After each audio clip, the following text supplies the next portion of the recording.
ಆ ಕುಟುಂಬ ಎನ್ನುವಂಥದ್ದು ಹೇಗಿರಬೇಕು, ಎಂತಹ ಕುಟುಂಬವನ್ನು ನಾನು ಬಯಸ್ತೇನೆ ಎಂಬುದನ್ನು ತನ್ನ ವಾಕ್ಯದಲ್ಲಿ ಬಹಳ ಅದ್ಭುತವಾಗಿ ಆತನು ಚಿತ್ರಿಸಿದ್ದಾನೆ. ಈ ಕುಟುಂಬ ಅಂತ ಹೇಳುವಾಗ ನಾವು ಬಹಳ ಗಂಭೀರವಾಗಿ ತೆಗೆದುಕೊಳ್ಬೇಕಾಗ್ತದೆ. ಯಾಕಂದ್ರೆ ಇಬ್ರಿಯ ಬರೆದ ಪತ್ರಿಕೆ 13ನೇ ಅಧ್ಯಾಯ 3ನೇ ವಚನದಲ್ಲಿ, Hebrews chapter 13 verse 3 ನಾವು ನೋಡಿದು, ದಾಂಪತ್ಯವು ಮಾನ್ಯವಾದುದೆಂದು ಎಲ್ಲರೂ ಎಣಿಸಬೇಕು, ದಾಂಪತ್ಯವನ್ನ ಗಂಭೀರವಾಗಿ ಎಲ್ಲರೂ ಎಣಿಸಬೇಕು ಎಂಬ ಯೋಚನೆ ನಾವು ದೇವರ ವಾಕ್ಯದಲ್ಲಿ ನಿನ್ನೆ ನೋಡಿದ್ವು. ಈ ಯೋಚನೆ ನಾವು ಯಾವಾಗ ಮಾಡಬೇಕು? ದಾಂಪತ್ಯಕ್ಕೆ ಒಳಪಡ್ಲಿಕ್ಕಿಂತ ಮುಂಚಿತವಾಗಿ. ಇಲ್ಲದೆ ಹೋದ್ರೆ ನಾವು ಲಘುವಾಗಿ ವರ್ತಿಸ್ತೇವೆ. ಈ ಕಾರಣದಿಂದ ಕುಟುಂಬ ಜೀವನಕ್ಕೆ ಕಾಲ ಇಡ್ಲಿಕ್ಕಿಂತ ಮುಂಚಿತವಾಗಿ ಅದರ ಗಂಭೀರತೆಯನ್ನ ಅರ್ಥ ಮಾಡಿಕೊಳ್ಬೇಕು. ತಂದೆಯಾದ ದೇವರು ಅದನ್ನು ಮಾನ್ಯ ಮಾಡಿದ್ದಾನೆ, ಗಂಭೀರವಾಗಿ ಎಣಿಸಿದ್ದಾನೆ. ಮಗನಾದ ಯೇಸು ಸ್ವಾಮಿ ಕೂಡ ಅದನ್ನು ಮಾನ್ಯವಾದೆಂದು ಎಣಿಸಿದ್ದಾನೆ. ಪರಿಶುದ್ಧಾತ್ಮನು ಕೂಡ ಅದನ್ನು ಮಾನ್ಯವಾದಂತೆ ಎಣಿಸಿದ್ದಾನೆ. ಈ ಕಾರಣದಿಂದ ನಾವು ಅದನ್ನ ಮಾನ್ಯವಾದದೆಂದು ಎಣಿಸಿ ಬಹಳ ಗಂಭೀರವಾಗಿ ಕುಟುಂಬ ಜೀವನಕ್ಕೆ ನಾವು ಕಾಲಿಡಬೇಕು. ಎರಡು, ಕುಟುಂಬ ಜೀವನದಲ್ಲಿ ಗಂಡು ಹೆಂಡಿನ ನಡುವೆ ಆಗುವಂತ ಒಪ್ಪಂದವನ್ನ ದೇವರು ಒಪ್ಪಂದ ಎಂಬುದಾಗಿ ಹೇಳುವುದಿಲ್ಲ, ಒಡಂಬಡಿಕೆ ಎಂಬುದಾಗಿ ಹೇಳ್ತಾನೆ. ಒಡಂಬಡಿಕೆ ಅಂತ ಹೇಳುವಂತ ಆ ಒಂದು ಸಂಗತಿ ದೇವರಿಗೂ ಮನುಷ್ಯರು ಮಧ್ಯೆ ಆಗುವಂತ ಒಪ್ಪಂದ. ಈ ಒಪ್ಪಂದ ಒಡಂಬಡಿಕೆ ಆಗುವಾಗ ಯಜ್ಞವಿಲ್ಲದೆ ದೇವರು ಒಡಂಬಡಿಕೆಯನ್ನು ಮಾಡಿಕೊಳ್ಳುವುದಿಲ್ಲ. ಕೀರ್ತನೆ ಬರೆದ ಪುಸ್ತಕ 50ನೇ ಅಧ್ಯಾಯ 5ನೇ ವಚನ. ಮತ್ತೆ ದೇವರು ತನ್ನ ಮಗನನ್ನೇ ಯಜ್ಞವಾಗಿ ಅರ್ಪಿಸಿ ಆತನ ಯಜ್ಞದ ಮೂಲಕ ಕೊಂಡುಕೊಂಡಂತ ಪುರುಷನು ಮತ್ತೆ ಸ್ತ್ರೀಯನ್ನ ಒಂದು ಮಾಡುವಾಗ ಅವರ ಮಧ್ಯದಲ್ಲೇ ತಾನಿದ್ದವನಾಗಿ ಅವರು ಮಾಡುವಂತಹ ಒಪ್ಪಂದ ಅದು ಶಾಶ್ವತವಾದ ಒಪ್ಪಂದ, ಒಡಂಬಡಿಕೆಯಾಗಿ ಅದು ಇರ್ತದೆ. ಯಾರು ಈ ರೀತಿಯಲ್ಲಿ ಕ್ರಿಸ್ತನ ಯಜ್ಞವನ್ನ ಒಪ್ಪಿಕೊಂಡವರು, ಅಂದ್ರೆ ನಿಜ ರಕ್ಷಣೆಯಲ್ಲಿ ಇರುವಂತ ಪುರುಷ, ನಿಜ ರಕ್ಷಣೆಯಲ್ಲಿ ಇರುವಂತ ಸ್ತ್ರೀ, ಅವರಿಬ್ಬರೂ ಒಂದಾಗುವಾಗ ಅವರ ಮಧ್ಯದಲ್ಲಿ ಕರ್ತನಿದ್ದು ಅವರು ಮಾಡಿಕೊಂಡಂತ ಒಪ್ಪಂದವನ್ನ ಒಡಂಬಡಿಕೆಯಾಗಿ ಮಾಡಿ, ಆ ಒಡಂಬಡಿಕೆ ಮರಣವಿಂದಲ್ಲದೆ ಬೇರೆ ಯಾವ ಕಾರಣದಿಂದಲೂ ಆ ಒಪ್ಪಂದವನ್ನು ಮುರಿಲಿಕ್ಕೆ ಆಗುವುದಿಲ್ಲ ಎಂಬ ಸತ್ಯಕ್ಕೆ ಅನುಸಾರವಾಗಿ ಆ ಕುಟುಂಬಗಳು ಭದ್ರವಾದಂತ ಕ್ರಿಸ್ತನ ಹಿಡಿತದಲ್ಲಿದ್ದ ಕುಟುಂಬಗಳಾಗಿ ಎಂದೂ ಕೂಡ ಎಂಥದೇ ಬಿರುಗಾಳಿ ಬರಲಿ, ಎಂಥದೇ ಸಮುದ್ರವನ್ನು ಅವರು ದಾಟಿ ಹೋಗಲಿ, ಆ ಕುಟುಂಬ ಭದ್ರವಾದಿ ಕ್ರಿಸ್ತನೆಂಬ ಅಸ್ಥಿವಾರದ ಮೇಲೆ ಭದ್ರವಾಗಿ ನಿಲ್ತದೆ. ಇದನ್ನ ನಾವು ಗಮನಿಸಬೇಕು. ಇದು ಒಡಂಬಡಿಕೆ. ಈ ದಿವಸಗಳಲ್ಲಿ ಕುಟುಂಬಗಳು ಒಡೆದು ಹೋಗ್ಲಿಕ್ಕೆ ಕಾರಣ ಏನಂದ್ರೆ ನಾವು ನಿಜ ರಕ್ಷಣೆಯಲ್ಲಿ ನಾವಿರುವುದಿಲ್ಲ, ಆ ಕ್ರಿಸ್ತನೆಂಬ ಯಜ್ಞವನ್ನ ನಾವು ಒಪ್ಪಿಕೊಂಡವರು ಆಗಿರುವುದಿಲ್ಲ. ಹೀಗೆ ಕಾರಣದಿಂದ ನಾವು ವಿವಾಹವಾಗುವಾಗ ಲೋಕ ರೀತಿಯಾದ ವಿವಾಹ ಆಗ್ತದೆ, ಕ್ರೈಸ್ತಿಯ ವಿವಾಹವಾಗಲಿಕ್ಕೆ ಆಗುವುದಿಲ್ಲ. ನಾವು ಕ್ರಿಸ್ತಿಯ ವಿವಾಹವನ್ನ ಪರಿಶುದ್ಧ ವಿವಾಹ ಎಂಬುದಾಗಿ ಕರಿತೇವೆ. ಯಾಕೆ ಅದನ್ನ ಪರಿಶುದ್ಧ ಅಂತ ಕರಿತೇವೆ? ಪರಿಶುದ್ಧನಾದ ದೇವರ ಅನ್ಯೋನ್ಯತೆಯಲ್ಲಿ ನಡೆಯುವಂತ ಒಪ್ಪಂದ ಅದಾಗಿರುವುದರಿಂದ ಅದು ಪರಿಶುದ್ಧ ವಿವಾಹ. ಇದನ್ನ ನಾವು ಗಮನಿಸಬೇಕು ವಿವಾಹಕ್ಕೂ ಮುಂಚಿತವಾಗಿ. ಇದಾದ ಮೇಲೆ ವಿವಾಹ ಅಂತ ಹೇಳುವಾಗ 3 ಸಂಗತಿಗಳು ಅದರಲ್ಲಿ ಅಡಕವಾಗಿದೆ ಎಂಬುದಾಗಿ ದೇವರು ಹೇಳ್ತಾನೆ. 3 ಪ್ರಕ್ರಿಯೆಗಳು, 3 ಕಾರ್ಯಗಳು. ಕುಟುಂಬ ಜೀವನಕ್ಕೆ ನೀವು ಕಾಲಿಡುವಾಗ ನಾನು ದೇವರು ಯೋಚನೆ ಮಾಡುವ ರೀತಿ ಏನು, 3 ಕಾರ್ಯಗಳು ನೆರವೇರಬೇಕು. ಹಾಗಿದ್ದಾಗ ಮಾತ್ರ ಅದು ನನ್ನ ನಿಯಮದ ಕುಟುಂಬವಾಗಿರ್ತದೆ ಎಂಬುದನ್ನ ಕರ್ತನು ಹೇಳ್ತಾನೆ. ಏನದು? ನೀವು ಆದಿಕಾಂಡ ಪುಸ್ತಕ 2ನೇ ಅಧ್ಯಾಯ 24ನೇ ವಚನ ನೀವು ಓದಿದ್ರಿ ನಿನ್ನೆ. ಜೆನೆಸಿಸ್ ಚಾಪ್ಟರ್ 2 verse 24 ತಂದೆಯಾದ ದೇವರು ಹೇಳುವಂತ ಮಾತು. Matthew chapter 19 verse 5, Mark's gospel chapter 10 verse 7, ಮತ್ತಾಯ 19:5, ಮಾರ್ಕ 10:7ರಲ್ಲಿ ಕರ್ತನಾದ ಯೇಸು ಸ್ವಾಮಿ ಹೇಳುವ ಮಾತು. ಎಫೆಸ 5 verse 31, ಎಫೆಷಿಯನ್ಸ್ ಚಾಪ್ಟರ್ 5 verse 31, ಎಫೆಸ 5:31ರಲ್ಲಿ ಪರಿಶುದ್ಧಾತ್ಮನು ಹೇಳುವಂತ ಮಾತು. ಈ 3 ತ್ರಯೇಕತ್ವದಲ್ಲಿರುವಂತ 3 ವ್ಯಕ್ತಿಗಳು ಹೇಳುವಂತ ಮಾತು ಕುಟುಂಬ ಅಂತ ಹೇಳುವಾಗ ಅಲ್ಲಿ ಆಗಬೇಕಾದಂತ 3 ಕಾರ್ಯಗಳು. 1, ಪುರುಷನು ತಂದೆ ತಾಯಿಗಳನ್ನ ಬಿಡಬೇಕು. 2, ಅವರಿಬ್ಬರು ಗಂಡ ಹೆಂಡತಿ ಸೇರ್ಬೇಕು. 3, ಅವರಿಬ್ಬರು ಒಂದೇ ಶರೀರವಾಗಿರಬೇಕು. ಇದರಲ್ಲಿ ಒಂದು ತಪ್ಪಿದ್ರೂ ಕೂಡ ಆ ಕುಟುಂಬ ಜೀವನ ಪರಿಪೂರ್ಣವಾಗಲಿಕ್ಕೆ ಸಾಧ್ಯತೆ ಇಲ್ಲ. ತಂದೆ ತಾಯಿಗಳನ್ನ ನೀನು ಬಿಡದೆ ಹೋದ್ರೆ ನಿನ್ನ ಹೆಂಡತಿಯನ್ನು ಸೇರ್ಲಿಕ್ಕಾಗುವುದಿಲ್ಲ. ಯಾವಾಗ ನಿನ್ನ ಹೆಂಡತಿಯನ್ನು ಸೇರ್ಲಿಕ್ಕಾಗುವುದಿಲ್ಲ, ಒಂದೇ ಶರೀರವಾಗಲಿಕ್ಕೆ ಸಾಧ್ಯತೆ ಇಲ್ಲ. ಇದು ಸತ್ಯವೇದ ಹೇಳುವಂತ ಸತ್ಯ. ಒಂದು ವೇಳೆ ಇದನ್ನು ಕೇಳಿಸಿಕೊಳ್ಳುವಾಗ ನಮ್ಮ ತಂದೆ ತಾಯಿಗಳಿಗೆ ನೋವಾಗ್ತದೆ. ನಾನು ಅದಕ್ಕೆ ಏನು ಮಾಡಲಿಕ್ಕೆ ಸಾಧ್ಯತೆ ಇಲ್ಲ. ನಾನು ನಿಮ್ಮ ಸಂಪ್ರದಾಯವನ್ನ ವಿರೋಧಿಸುವಂತ ವ್ಯಕ್ತಿ ಅಲ್ಲ. ಇಹಲೋಕದ ಸಂಪ್ರದಾಯ, ಈ ಲೋಕದ ಸಂಪ್ರದಾಯ ಅಂದ್ರೆ ಈಗಿರುವ ಸಂಪ್ರದಾಯ ಅಲ್ಲ. ಇದು ಆದಿಕಾಂಡ ಪುಸ್ತಕದಲ್ಲೇ ಈ ಸಂಪ್ರದಾಯವನ್ನ ನೋಡ್ತೀರಿ. ಅಬ್ರಹಾಮನು ರೆಬೆಕ್ಕಳನ್ನು ತೆರುವಾಗ ಸ್ತ್ರೀ ತನ್ನ ತಂದೆ ತಾಯಿ ಮನೆಯನ್ನು ಬಿಟ್ಟು ಬಂದದನ್ನು ನೋಡ್ತೇವೆ. ಅದಕ್ಕೆ ಕಾರಣ ಬೇರೆ ಇತ್ತು ಬಿಡಿ.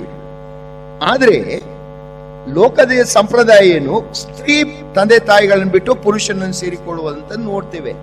ಸತ್ಯವೇದ ಇದನ್ನು ಹೇಳುವುದಿಲ್ಲ. ಸತ್ಯವೇದ ಇದಕ್ಕೆ ವಿರುದ್ಧವಾದ ಸಂಗತಿಯನ್ನ ಬೋಧನೆ ಮಾಡ್ತದೆ. ತಂದೆ ತಾಯಿಗಳನ್ನ ಪುರುಷನು ಬಿಡಬೇಕು. ಪುರುಷನು ಬಿಡಬೇಕಂದ್ರೆ ಅರ್ಥ ಏನು? ಪುರುಷನು ಕುಟುಂಬಕ್ಕೆ ಶಿರಸ್ಸು, ನಾಯಕನಾಗಿಟ್ಟಿದ್ದಾನೆ ದೇವರು.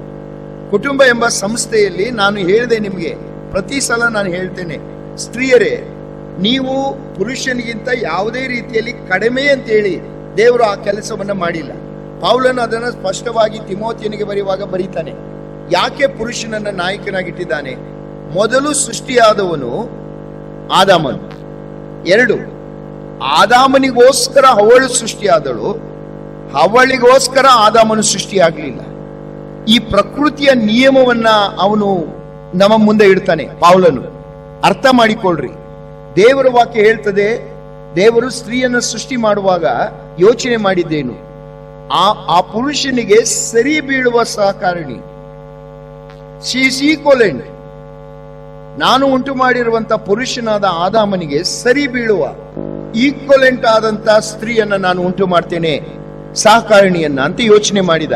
ಅಂದ್ರೆ ನೀವು ಯಾವ ವಿಧದಲ್ಲೂ ಪುರುಷನಿಗೆ ಯಾವ ರೀತಿಯಲ್ಲೂ ಕಡಿಮೆ ಅಲ್ಲ. ಆದರೆ ದೇವರ ನಿಯಮದ ಪ್ರಕಾರ ಕುಟುಂಬ ಎಂಬ ಸಂಸ್ಥೆಯಲ್ಲಿ ಶಿಸ್ತನ್ನ ಕಾಪಾಡಲಿಕ್ಕೋಸ್ಕರವಾಗಿ ಪುರುಷನನ್ನ ನಾಯಕನಾಗಿಟ್ಟಿದ್ದಾನೆ. ನಾಯಕತ್ವ ಎನ್ನುವಂಥದ್ದು ಅಧಿಕಾರ ಅಲ್ಲ, ಜವಾಬ್ದಾರಿ. ಇದನ್ನ ಆತನಿಗೆ ಕೊಟ್ಟಿದ್ದಾನೆ. ಈ ನಾಯಕನಾಗಿ ಆತನು ಇರುವುದರಿಂದ ಅವನು ಸ್ತ್ರೀಗೆ ಶಿರಸ್ಸಾಗಿರ್ತಾನೆ. ಶಿರಸಾದ ಆ ವ್ಯಕ್ತಿಯೇ ತಂದೆ ತಾಯಿಗಳನ್ನು ಬಿಡುವಾಗ ಆತನ ದೇಹವಾದಂತ ಅಥವಾ ಆತನ ಅಧೀನದಲ್ಲಿರುವಂತ ಸ್ತ್ರೀ ಕೂಡ ತಂದೆ ತಾಯಿಗಳನ್ನು ಬಿಡಬೇಕು. ಅಂದರೆ ಗಂಡ ಮತ್ತೆ ಹೆಂಡತಿ ನೀವು ಒಂದಾಗುವಾಗ ಯಾವುದೇ ಕಾರಣದಿಂದ ನಿಮ್ಮ ತಂದೆ ತಾಯಿಗಳ ಕಂಟ್ರೋಲ್ ಅಲ್ಲಿ ಅಥವಾ ಅವರ ಅಧೀನದಲ್ಲಿ ಯಾವುದೇ ಕಾರಣಕ್ಕೂ ಇರಬಾರದು. ಇಲ್ಲವೇ ಯಾವುದೇ ರೀತಿಯಲ್ಲಿ ಅವರ ಒತ್ತಡಗಳಿಗೆ ನೀವು ಒಳಗಾಗಿ ಇರಬಾರದು ಎಂಬುದು ದೇವರ ನಿಯಮ. ನಾನು ಸಾರಿ ಹೇಳ್ತಾ ಇದ್ದೀನಿ, ಇದು ನನ್ನ ಮಾತಲ್ಲ. ಇದು ನಿಮಗೆ 5 ವಚನಗಳನ್ನು ನಿಮಗೆ ತೋರಿಸಿದ್ದೇನೆ. ದೇವರ ನಿಯಮ ಇದು. ನೀವು ಇನ್ನು ಆದಾಮ ಹವಳನ್ನು ಉಂಟು ಮಾಡಿದಾಗ ದೇವರು ಈ ನಿಯಮವನ್ನು ಜಾರಿಗೆ ತಂದ. ಆದರೆ ಆದಾಮ ಹವಳಿಗೆ ತಂದೆ ತಾಯಿ ಇರಲಿಲ್ಲ. ಆತನೇ ತಂದೆ, ಆತನೇ ತಾಯಿ. ಆ ಸಮಯದಲ್ಲೇ ದೇವರು ಯೋಚನೆ ಮಾಡಿದ್ದಾನೆ ಅಂತ ಹೇಳುವಾಗ ಎಷ್ಟು ಸುಂದರವಾದ, ಎಷ್ಟು ಅದ್ಭುತವಾದ ಯೋಚನೆ ದೇವರ ಯೋಚನೆ ಆಗಿರಬೇಕು. ಇದನ್ನು ನಾವು ಅರ್ಥ ಮಾಡಿಕೊಳ್ಬೇಕು. ಇದನ್ನ ತಂದೆ ತಾಯಿಗಳು ಅರ್ಥ ಮಾಡ್ಕೊಳ್ಬೇಕು, ಮಕ್ಕಳು ಅರ್ಥ ಮಾಡ್ಕೊಳ್ಬೇಕು. ಯಾಕಂದ್ರೆ ಅನೇಕ ಕುಟುಂಬಗಳಲ್ಲಿ ತಂದೆ ತಾಯಿಗಳು ತಮ್ಮ ಮಕ್ಕಳನ್ನ ಬಿಡ್ಲಿಕ್ಕೆ ಇಷ್ಟ ಇಲ್ಲ ಅಂತ ಹೇಳುವಾಗ ಯಾರು ನಿಮಗೆ ಒತ್ತಡ ಮಾಡುವುದಿಲ್ಲ. ನಿಮ್ಮ ಬಳಿಯಲ್ಲೇ ನಿಮ್ಮ ಮಕ್ಕಳನ್ನು ಇಟ್ಕೊಳ್ಬಹುದಲ್ಲ, ಯಾಕೆ ಅವರಿಗೆ ಮದುವೆ ಮಾಡಿಸ್ತೀರಿ? ವಾಕ್ಯ ಹೇಳ್ತದೆ, ನೀನು ಅವರ ಕುಟುಂಬವಾಗುವಾಗ ಯಾವುದೇ ಕಾರಣಕ್ಕೂ ನಾನು ತಂದೆಯ ದೇವರು, ಮಗನಾದ ಯೇಸುಸ್ವಾಮಿ, ಪರಿಶುದ್ಧಾತ್ಮ, ಅವರು ಎಂದಿಗೂ ನೀವು ನಿಮ್ಮ ತಂದೆ ತಾಯಿಯ ಅಧೀನದಲ್ಲಿ ಇರುವುದನ್ನು ಇಷ್ಟಪಡುವುದಿಲ್ಲ. ಅವರು ನಿನ್ನನ್ನೇ ಸ್ವತಂತ್ರವಾಗಿ ನೋಡ್ಲಿಕ್ಕೆ ಬಯಸ್ತಾರೆ, ನಿನ್ನನ್ನೇ ನಾಯಕನಾಗಿ ನೋಡ್ಲಿಕ್ಕೆ ಬಯಸ್ತಾರೆ. ಅವರು ಹೀಗಿರುವುದರಿಂದ ಅವರು ಹೇಳುವಂತ ಮಾತು, ದೇವರ ನಿಯಮ ಏನಂದ್ರೆ ನೀವು ಬಿಡ್ಬೇಕಂದ್ರೆ ಅವ್ರನ್ನ ಧಿಕ್ಕರಿಸಬೇಕಲ್ಲ. ನಿನ್ನೆ ನಾನು ನಿಮಗೆ ತೋರಿಸಿದೆ, ತಂದೆ ತಾಯಿಗಳನ್ನ ಬಿಡ್ಬೇಕಂದ್ರೆ ಏನು, ಅವರ ಮಾತಿಗೆ ವಿಧೇಯರಾಗಬೇಕಾದ ಅವಶ್ಯಕತೆ ಇಲ್ಲ. ನೀವು ವಿವಾಹ ಜೀವನಕ್ಕೆ ಕಾಲಿಡಕ್ಕಿಂತ ಮುಂಚೆ ಎಲ್ಲಾ ವಿಚಾರಗಳು ನಿಮ್ಮ ತಂದೆ ತಾಯಿಯ ಮಾತಿಗೆ ವಿಧೇಯರಾಗಬೇಕು. ಅದೇ ನಿಮ್ಮ ಧರ್ಮ. ನೀತಿ ಅಂದ್ರೆ ಇದ್ರೆ ಅದೇ ನಿನ್ನ ನೀತಿ ಅಂತ ಬರೀತಾನೆ ಎಫೆಸ ಬರೆದ ಪತ್ರಿಕೆ, ಎಫೆಸಿಯನ್ಸ್ ಚಾಪ್ಟರ್ 6 verse 1 to 3. ಆದರೆ ಕುಟುಂಬ ಜೀವನಕ್ಕೆ ಬಂದ ಮೇಲೆ ನೀವು ಸನ್ಮಾನಿಸಬೇಕು. ನಿಮ್ಮ ತಂದೆ ತಾಯಿಗಳನ್ನು ಸನ್ಮಾನಿಸಬೇಕು. ಸನ್ಮಾನಿಸೋದ್ರ ಅರ್ಥ ಏನು? ನಿನ್ನ ಜೀವಿತದಲ್ಲಿ ಅವರನ್ನು ಬಹಳ ಉನ್ನತ ಸ್ಥಾನದಲ್ಲಿ ಇಟ್ಕೊಂಡಿರ್ಬೇಕು ಎಂಬುದನ್ನ ವಾಕ್ಯ ಹೇಳ್ತದೆ. ಇದನ್ನ ನಿನ್ನ ನೋಡಿದ್ರು, ನಾನು ಮತ್ತೆ ಅದಕ್ಕೆ ಹೋದ್ರೆ ಟೈಮ್ ಹೋಗ್ತದೆ. 2, ಸೇರ್ಬೇಕು. ಗಂಡ ಹೆಂಡತಿ ಸೇರುವುದಂದ್ರೆ ಅರ್ಥ ಏನು? ಎಷ್ಟೋ ಗಂಡ ಹೆಂಡತಿ ಒಟ್ಟಿಗೆ ಇರ್ತಾರೆ, ಬಟ್ ಎಂದಿಗೂ ಅವರು ಒಂದಾಗಿರುವುದಿಲ್ಲ. ನಾನಾ ಕಾರಣಗಳಿಗೆ ಅವ್ರ ಜೊತೆಯಲ್ಲಿ ಇರ್ತಾರೆ. ಒಂದು, ಫೈನಾನ್ಸ್ ಮ್ಯಾಟರ್, ಹಣದ ಅವಶ್ಯಕತೆ. ಸಾಕೋರು ಯಾರು ಇರೋದಿಲ್ಲ, ನಾವು ಬಿಟ್ಟು ಹೋದ್ರೆ ನನ್ನ ಯಾರು ನೋಡ್ಕೊಳ್ತಾರೆ ಎಂಬ ಬಾಯಿದಿಂದ ಇರ್ತಾರೆ. ಇನ್ನು ಕೆಲವರು ತಮಗೆ ಆಶ್ರಯ, ಇವ್ರನ್ನ ಬಿಟ್ಟು ಹೋದ್ರೆ ನಮಗೆ ಬೇರೆ ದಾರಿ ಇಲ್ಲ ಅಂತ ಹೇಳಿ ಇರ್ತಾರೆ.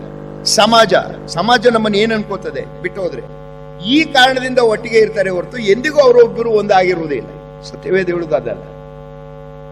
ಅವರಿಬ್ಬರು ಸೇರ್ಬೇಕು, ಅಂಟಿಕೊಳ್ಬೇಕು. ನೀವು ಅಂಟಿಕೊಳ್ಳಿಕ್ಕೆ ಹೇಗೆ ಸಾಧ್ಯ? ಅವ್ರು ಹೇಗೆ ಕರ್ತನ್ನು ಕೊಟ್ಟಿದ್ದಾನೋ, ಯಾಕಂದ್ರೆ ನಾವೆಲ್ಲರೂ ಒಂದೇ ತರ ಸೃಷ್ಟಿ ಮಾಡಲ್ಪಟ್ಟಿಲ್ಲ. ದೇವರು ಪ್ರತಿ ಸೃಷ್ಟಿಯಲ್ಲಿ ವ್ಯತ್ಯಾಸ ಇದೆ.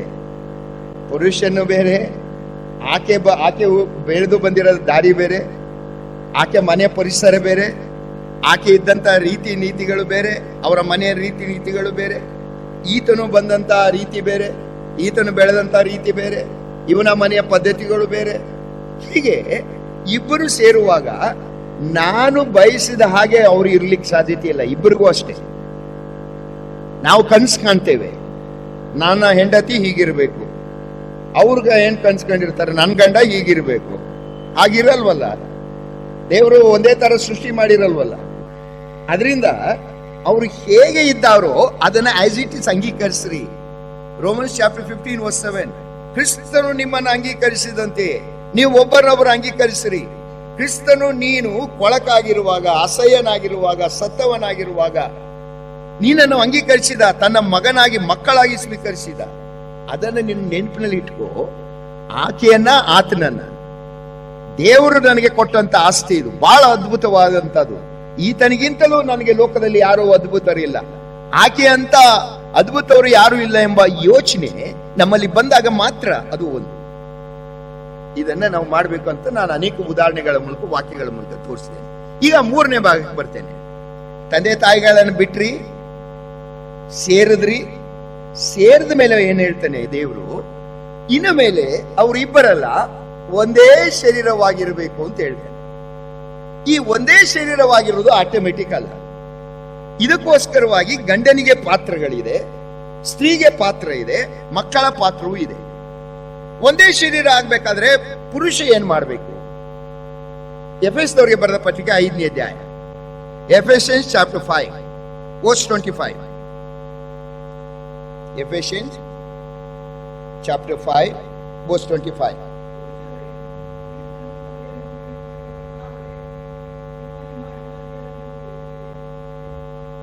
ಓದ್ರಿ ಅಪ್ ಟು 30th days.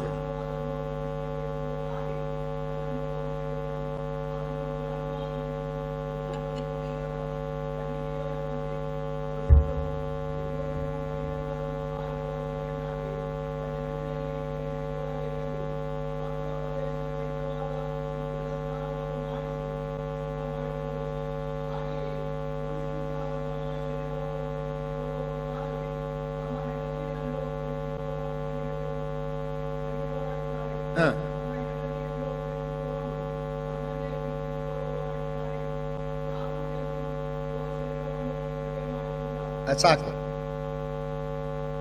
ಮೊದಲನೇದಾಗಿ ಪುರುಷರ ಪಾತ್ರ ಏನಂದ್ರೆ, ದೇವರ ವಾಕ್ಯ ಹೇಳ್ತದೆ, ಪುರುಷರೇ ಕ್ರಿಸ್ತನು ಸಭೆಯನ್ನ ಪ್ರೀತಿ ಮಾಡಿ ಅದಕ್ಕೋಸ್ಕರ ಪ್ರಾಣ ಕೊಟ್ಟ ಮೇರೆಗೆ ನಿಮ್ಮ ನಿಮ್ಮ ಹೆಂಡತಿಯರನ್ನ ಪ್ರೀತಿಸಿರಿ. ಪ್ರೀತಿ ಅಂದ್ರೇನು?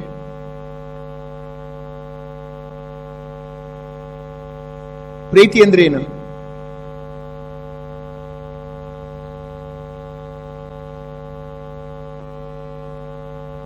ಕೆಲವರು ಹೇಳೋದು ಕೇಳಿಸ್ಕೊಂಡಿದ್ದೇನೆ, I love my job, I love my home, I love chocolate cake pastry ಅಂತ ಹೇಳ್ತಾರೆ. ರೈಟ್ ಅದು. ಲವ್ ಅಂದ್ರೆ ಈ ಮಾತುಗಳಲ್ಲಿ ಪ್ರಕಾರ ಯಾವ ವಸ್ತುವಿಂದ ಏನ್ ಸಿಗ್ತದೆ ಅದನ್ನ ಪ್ರೀತಿ ಅಂತ ಹೇಳ್ಕೊತಾರೆ. ಸತ್ಯವೇದ ಹೇಳೋದು ಅದಲ್ಲ. ಪ್ರೀತಿ ಅಂದ್ರೆ ಏನು ಸತ್ಯವೇದದ ಪ್ರಕಾರ? ಅದಕ್ಕೆ ಉದಾಹರಣೆ ಕೊಡ್ತಾನೆ ಅವನು.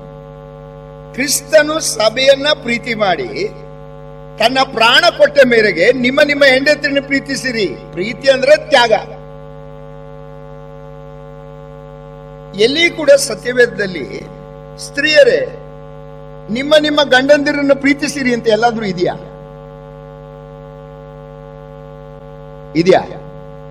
ಎಲ್ಲೂ ಇಲ್ಲ. ಅದು ಹೇಳಿರೋದು ಪುರುಷನಿಗೆ ಮಾತ್ರ. ಹಾಗಾದ್ರೆ ನೀವು ಪ್ರೀತಿ ಮಾಡಬಾರ್ದ? ಬರ್ತೀನಿ, ಮುಂದೆ ಬರ್ತೀನಿ, ಈಗ ಬೇಡ. ಈ ವಸ್ತು ಸ್ವಲ್ಪ ನೀವು ಇದಾಗಿ ಧೈರ್ಯವಾಗಿ ನಮ್ಮ ಪುರುಷರಿಗೆ. ಸರಿ, ಹೊಸ ಒಡಂಬಡಿಕೆ ವಿಶ್ವಾಸಿಗಳಾದ ನಮಗೆ ಎಷ್ಟು ಆಜ್ಞೆ ಇದೆ? ಓದ್ರಿ, ಲೂಕನ್ ಬರ್ಸುವಾರ್ತೆ, Luke's gospel chapter 10 verse 27. Luke's Gospel chapter 10 verse 27.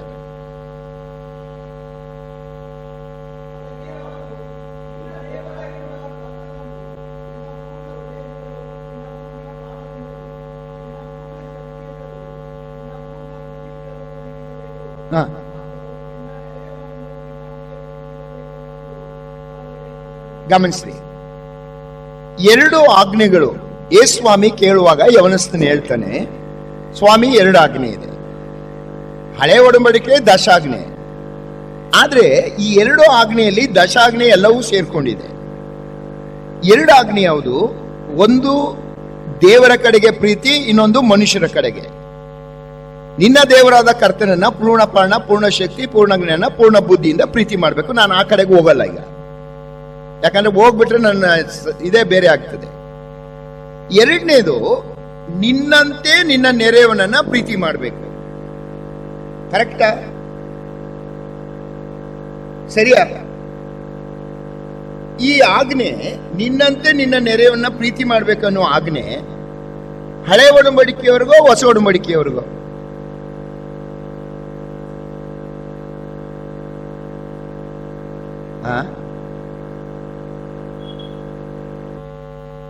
ಹೇಳಿದೆ, ಯಾಕಂದ್ರೆ ನಾವಿಬ್ರು ಕಲಿಯೋರು.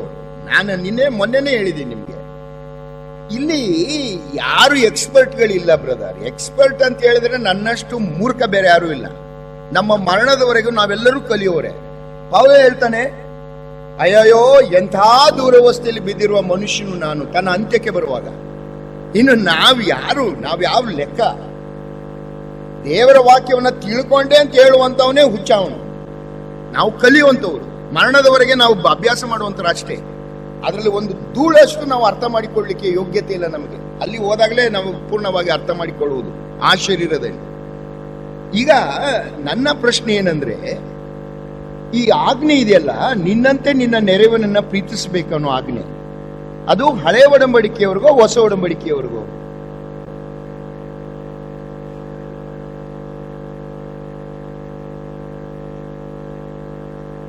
ಅದು ಒಳ್ಳೆ ಪ್ಲಾನ್, ಅದು ಇಬ್ಬರಿಗೂ ಅಂತ ಹೇಳೋದು. ಹೋಗ್ಲಿ, ಲೆವಿಟಿಕಸ್ ಚಾಪ್ಟರ್ 19 verse 18, ಯಾಜಕಾಂಡ ಪುಸ್ತಕ 19ನೇ ಅಧ್ಯಾಯ 18ನೇ ವಚನ. ಬೇಗ ಹೋದ್ರಿ, ಸಮಯ ಹೋಗ್ತದೆ.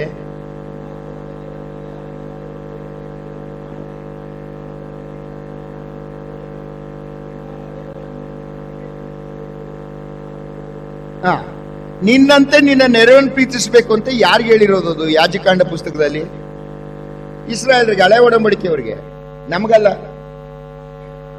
ಅದು ನಮಗಿರೋದು ಯಾವುದು? ಹೊಸದು.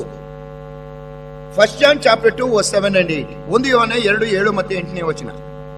1 John chapter 2 verse 7 and 8.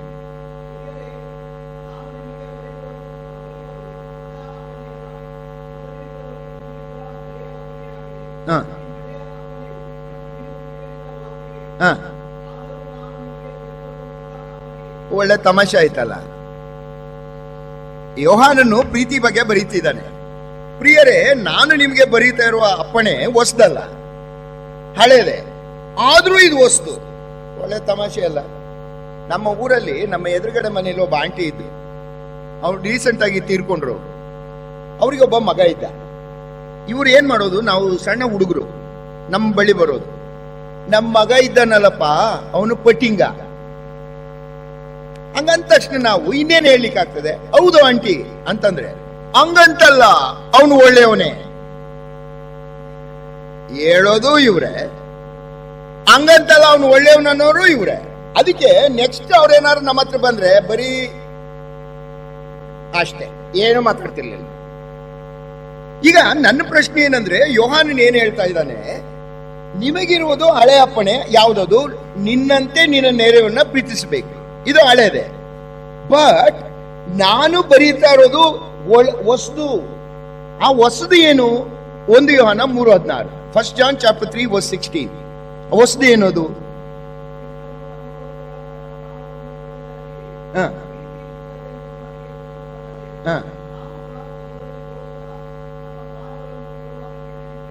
ಇದು ಹೊಸದು. ಹಳೇದು ನಿನಗೆ ಎಷ್ಟಿದೆಯೋ ಅಷ್ಟು ಪ್ರೀತಿ ಮಾಡು. ಹೊಸದು ಏನ್ ಗೊತ್ತಾ, ನಮಗೆ ಕ್ರಿಸ್ತನು ತನ್ನನ್ನೇ ಕೊಟ್ಟು ಬಿಟ್ಟಂಗೆ ನಿನಗಿರುವುದನ್ನೆಲ್ಲ ಕೊಟ್ಟು ಬಿಡ್ಬೇಕಾದಂಥದ್ದು ನಮ್ಮ ಪ್ರೀತಿ ನಮಗಿರುವುದು, ಹೊಸ ಒಡಂಬಡಿಕೆ ವಿಶ್ವಾಸಿಗಳಿಗೆ.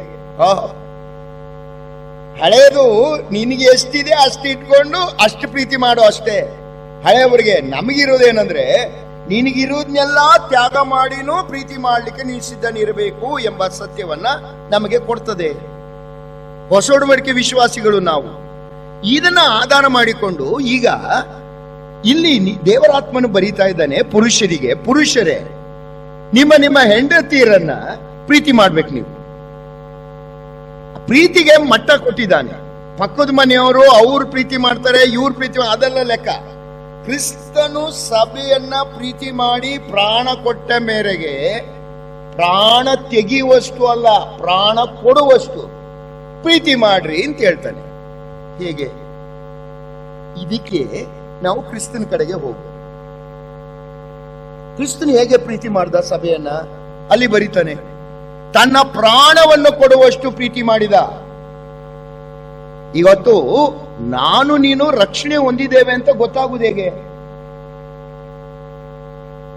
ರಕ್ಷಣೆ ಹೊಂದಿದ್ದೇವೆ ಅಂತ ಗೊತ್ತಾಗುವುದು ಹೇಗೆ? ಓದ್ರಿ 1 John chapter 3 verse 14. 1 John chapter 3 verse 14.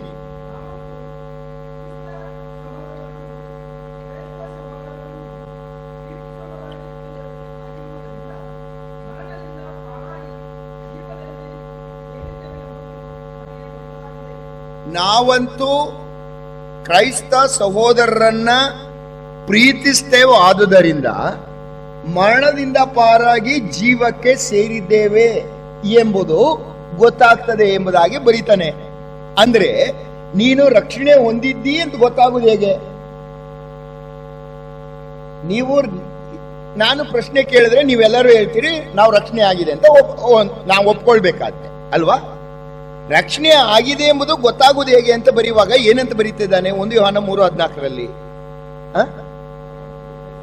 ಒಬ್ಬರನ್ನೊಬ್ಬರು ಪ್ರೀತಿಸ್ತೇವೆ, ಆದುದರಿಂದ ನಾವು ಮರಣದಿಂದ ಪಾರಾಗಿ ಜೀವಕ್ಕೆ ಸೇರಿದ್ದೇವೆ, ಪಾಪದಿಂದ ಬಿಡುಗಡೆ ಹೊಂದಿ ನಿತ್ಯ ಜೀವಕ್ಕೆ ಬಾಧ್ಯರಾಗಿದ್ದೇವೆ, ರಕ್ಷಣೆ ಹೊಂದಿದ್ದೇವೆ, ದೇವರ ಮಕ್ಕಳು ಎಂಬುದನ್ನ ಯಾವ ಮೂಲಕ ಗೊತ್ತಾಗ್ತದಂತೆ?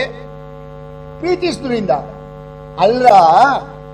ಸಹೋದರ ಸಹೋದರಿನ ಪ್ರೀತಿಸಲಿಲ್ಲೇ ರಕ್ಷಣೆ ಆಗಿದ್ರೆ, ಪ್ರೀತಿಸ್ತಿ ಅನ್ನೋದಾಗಿದ್ರೆ, ನಿನ್ನ ಸ್ವಂತ ಹೆಂಡತಿಯನ್ನು ನೀನು ಹೇಗೆ ಪ್ರೀತಿ ಮಾಡ್ಬೇಕಾಗಾದ್ರೆ? ಹೇಗೆ ಪ್ರೀತಿ ಮಾಡ್ಬೇಕು ನೀನು? ವಾಕ್ಯ ಹೇಳ್ತದೆ, ಕ್ರಿಸ್ತನು ಸಭೆಯನ್ನ ಪ್ರೀತಿ ಮಾಡಿ ಅದಕ್ಕೋಸ್ಕರ ಪ್ರಾಣ ಕೊಟ್ಟ ಮೇರೆಗೆ.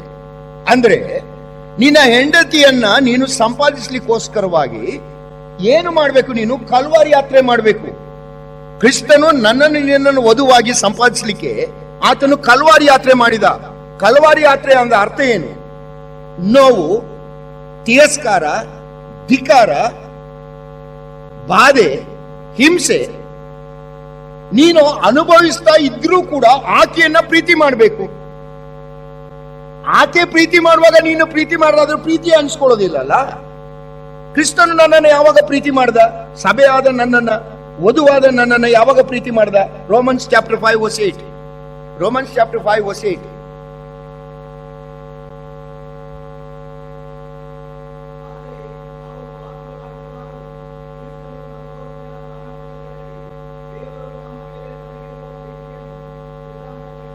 ಕ್ರಿಸ್ತನು ನಾವು ವೈರಿಗಳಾಗಿ ನಿಂತಿದ್ದಾಗ ನಮ್ಮನ್ನ ಪ್ರೀತಿ ಮಾಡಿದ್ದಾನೆ. ಈಗ ನೀನು ಕುಟುಂಬದಲ್ಲಿ ನಿನ್ನನ್ನ ಕರ್ತನು ಶಿರಸಾಗಿ ಇಟ್ಟಿದ್ದಾನೆ. ಶಿರಸಾಗಿ ಇಟ್ಬಿಟ್ಟು ಪುರುಷನಿಗೆ ಏನ್ ಹೇಳ್ತಾನೆ, ನೀನು ಪ್ರೀತಿ ತೋರಿಸ್ಬೇಕು. ಪ್ರೀತಿಯನ್ನ 3 ರೀತಿಯಲ್ಲಿ ತೋರಿಸ್ಬೇಕು. ಎಫೆಸಿಯನ್ಸ್ ಚಾಪ್ಟರ್ 5 ವರ್ಸ್ 25 to 30 ಓದುವಾಗ ಪ್ರೀತಿ ನಿನ್ನಿಂದ ವ್ಯಕ್ತ ಆಗ್ಬೇಕು ಆಕೆಗೆ. ಆ ಪ್ರೀತಿ ಹೇಗೆ ವ್ಯಕ್ತ ಆಗ್ಬೇಕು? 3 ರೀತಿಯಲ್ಲಿ. ಮೊದಲನೇದು, ಆಸ್ ಎ ಸೇವಿಯರ್, ರಕ್ಷಕನಾಗಿ ನೀನು ವರ್ತನೆ ಮಾಡಬೇಕು ಅಂತ ಬರೀತಾನೆ. ಎಫೆಸಿಯನ್ಸ್ ಚಾಪ್ಟರ್ 5 ವರ್ಸ್ 25 ಅಲ್ಲಿ ನಿನ್ನ ಹೆಂಡತಿಗೆ ನೀನು ಕ್ರಿಸ್ತನ ಪಾತ್ರವನ್ನ ವಹಿಸಬೇಕು. ಆಸ್ ಎ ಸೇವಿಯರ್, ರಕ್ಷಕನಾಗಿ. ಆತ್ಮಿಕವಾದ ರಕ್ಷಣೆ ಅಲ್ಲ, ಆತ್ಮಿಕವಾದ ರಕ್ಷಣೆ ಕ್ರಿಸ್ತನಿಂದ ಮಾತ್ರ. ನೀನು ನಿನ್ನ ಹೆಂಡತಿಗೆ ಲೋಕ ರೀತಿಯಲ್ಲಿ ಕ್ರಿಸ್ತನಾಗಿ ನೀನು ಕಾಣಿಸಬೇಕು. ಕ್ರಿಸ್ತನು ನನ್ನನ್ನ ಪ್ರೀತಿ ಮಾಡಿದ್ದು ಹೇಗೆ? ನನಗೋಸ್ಕರವಾಗಿ ಕಲ್ವಾರಿ ಯಾತ್ರೆ ಮಾಡ್ದ, ನನಗೋಸ್ಕರವಾಗಿ ಆ ಶಿಲುಬೆಯನ್ನು ಹೊತ್ತ, ನನಗೋಸ್ಕರವಾಗಿ ಧಿಕ್ಕಾರವನ್ನು ಸ್ವೀಕರಿಸಿದ, ನನಗೋಸ್ಕರವಾಗಿ ಬಾಧೆಯನ್ನು ಅನುಭವಿಸಿದ. ನಾನು ವೈರಿ ಆಗಿದ್ದಾಗ ನನ್ನನ್ನು ಪ್ರೀತಿ ಮಾಡ್ದ.